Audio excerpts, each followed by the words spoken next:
85 वर्षांच्या वडिलांना व्हीलचेअरवर सोबत घेऊन मृद व जलसंधारण विभाग सचिव महाराष्ट्र राज्य सुनील चव्हाण यांनी आपल्या मूळ गावी आष्टी येथे येऊन बीड लोकसभेचे मतदान केले। सुनील चव्हाण यांनी आपल्या 85 वर्षाच्या वडिलांना व्हीलचेअरवर घेऊन येत व कुटुंबासोबत मतदानाचा हक्क बजावला आहे। सर्वांनी मतदान करावे व लोकशाही बळकट करावी अशी माहिती मृद व जलसंधारण विभाग सचिव सुनील चव्हाण यांनी दिली आहे। तसेच प्रथमच मतदानाचा हक्क मोठ्या आनंदाने बजावला आहे। कृतिका संतोष चव्हाण या युवतीने प्रथमच मतदानाचा हक्क बजावला आहे। हा लोकशाहीचा उत्सव आहे।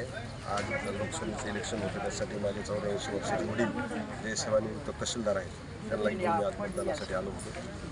माझं सगळ्या नागरिकांना मी अपील करतो की हा लोकशाहीमधला सार्वभौम अधिकार आपल्याला मतदार म्हणून मिळालेला आहे, तो सगळ्यांनी आज मतदान करून आपला हक्क बजवावा आणि भारताची लोकशाही अधिक बलशाली करावी। धन्यवाद। फार आनंद होत आहे, कारण आपल्या भारताच्या संविधानाप्रमाणे पण आर्टिकल 326 आपल्याला सांगतो की आपल्याला मतदानाचा अधिकार आहे, right to vote. So every citizen and who is adult should vote, आणि त्यामुळे आज मला फार आनंद झाला आहे। सगळ्यांनी मतदान केलं पाहिजे आणि हा राईट आपला जो आहे तो अवेल केला पाहिजे। धरून आणायचं